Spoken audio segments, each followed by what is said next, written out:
بسم اللہ الرحمن الرحیم۔ محترم ناظرین، جس گھر میں یہ گناہ ہوتے ہیں وہاں رحمت کے فرشتے نہیں آتے اور رزق کے دروازے بند ہو جاتے ہیں۔ حضرت علی رضی اللہ تعالیٰ عنہ نے فرمایا کہ یہ گناہ کرنے والے کے گھر دولت کبھی نہیں آیا کرتی۔ ایک دفعہ حضرت علی رضی اللہ تعالیٰ عنہ کی بارگاہ میں ایک شخص حاضر ہو کر کہنے لگا، یا علی، دنیا میں کچھ لوگ ایسے بھی دیکھنے کو ملے ہیں جو امیر خاندان میں پیدا ہوئے، جب ان کا وصال ہوا تو اس وقت بھی وہ امیر ہی تھے، ان سے رزق کبھی ختم نہیں ہوا۔ لیکن اس کے ساتھ ساتھ دنیا میں ایسے لوگ بھی پائے جاتے ہیں جو چند عرصے کے لیے امیر ہوتے ہیں لیکن بعد میں وہ غریب ہو جاتے ہیں، رزق ان لوگوں سے چھین لیا جاتا ہے۔ اس شخص نے پوچھا، یا علی، وہ ایسے کون سے گناہ ہیں جو کہ رزق میں کمی لاتے ہیں؟ حضرت علی رضی اللہ تعالیٰ عنہ نے فرمایا، اے انسان، 5 گناہ ایسے ہیں کہ جن کو کرنے سے انسان کا رزق ختم ہو جاتا ہے، آہستہ آہستہ اس کے رزق میں کمی آنا شروع ہو جاتی ہے۔ اس نے پوچھا، حضرت وہ 5 گناہ کون سے ہیں؟ حضرت علی رضی اللہ تعالیٰ عنہ نے فرمایا، وہ 5 گناہ یہ ہیں۔ نمبر 1، سود کھانا۔ ایک دفعہ حضرت جبرائیل علیہ السلام اللہ تعالیٰ کا حکم لے کر نبی کریم صلی اللہ علیہ وآلہ وسلم کی خدمت میں پیش ہوئے۔ فرمایا، اے اللہ کے نبی صلی اللہ علیہ وآلہ وسلم، جو لوگ سود کا کاروبار کرتے ہیں، سود پر چیزیں خریدتے اور فروخت کرتے ہیں، ان لوگوں کو روز محشر اس طرح اٹھایا جائے گا کہ ان کے چہرے مسخ کر دیے جائیں گے۔ ایک بار حضرت محمد صلی اللہ علیہ وآلہ وسلم لوگوں میں خطاب فرما رہے تھے۔ آپ صلی اللہ علیہ وآلہ وسلم نے فرمایا، لوگو، کیا تم میں سے کوئی اپنی ماں کے ساتھ زنا کرنا پسند کرتا ہے؟ لوگوں نے جواب دیا، یا رسول اللہ، نہیں، ہمیں ایسے گناہ سے سخت نفرت ہے۔ حضور پاک صلی اللہ علیہ وآلہ وسلم نے فرمایا، اتنا گناہ ماں کے ساتھ زنا کرنے کا نہیں جتنا گناہ سود کھانے والوں کو ملتا ہے، اور رزق کو ختم کرنے کی اصل وجہ سود کھانا ہے۔ نمبر 2، نیک اور متقی عورت پر تہمت لگانا، کہ تم کسی نیک اور پرہیزگار عورت پر الزام لگاؤ یا تہمت لگاؤ۔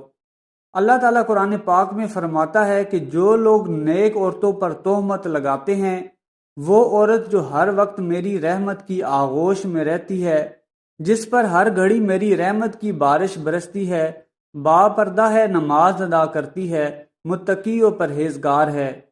جو لوگ ایسی عورت پر الزام لگاتے ہیں، میں تب تک ان کو معاف نہیں کروں گا جب تک کہ وہ نیک عورتیں ان کو معاف نہیں کریں گی جن پر تہمت لگائی گئی۔ حضرت عیسیٰ علیہ السلام کے پاس ایک بوڑھی عورت آئی۔ اس نے کہا، اے عیسیٰ علیہ السلام، میرا شوہر وصال کر گیا ہے، میں ان سے بہت محبت کرتی تھی، اب ہر روز میرا شوہر خواب میں آتا ہے اور مجھے کہتا ہے کہ میری قبر کو کھود کر دیکھو۔ ہر روز میرے خواب میں آ کر یہی کہتا ہے، ایک بار میری قبر کو کھود کر میرا چہرہ دیکھ لو۔ اے عیسیٰ علیہ السلام، میں بہت ہی دور سے چل کر یہ مسئلہ آپ کے پاس لے کر آئی ہوں۔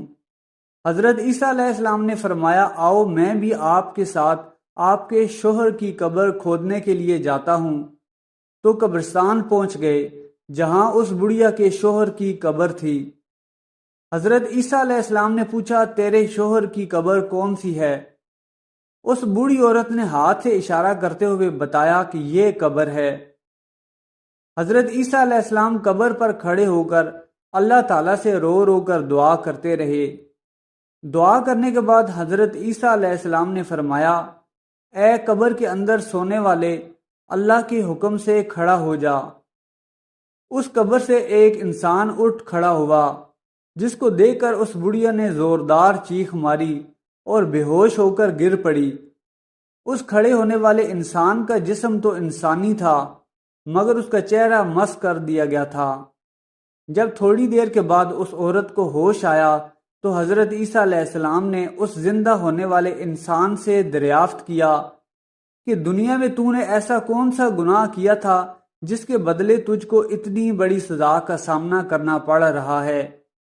اس نے کہا، میں نیک اور پرہیزگار عورتوں پر تہمت لگا کر ان کا استعمال کیا کرتا تھا، جس کی وجہ سے مجھے یہ سزا بھگتنی پڑ رہی ہے۔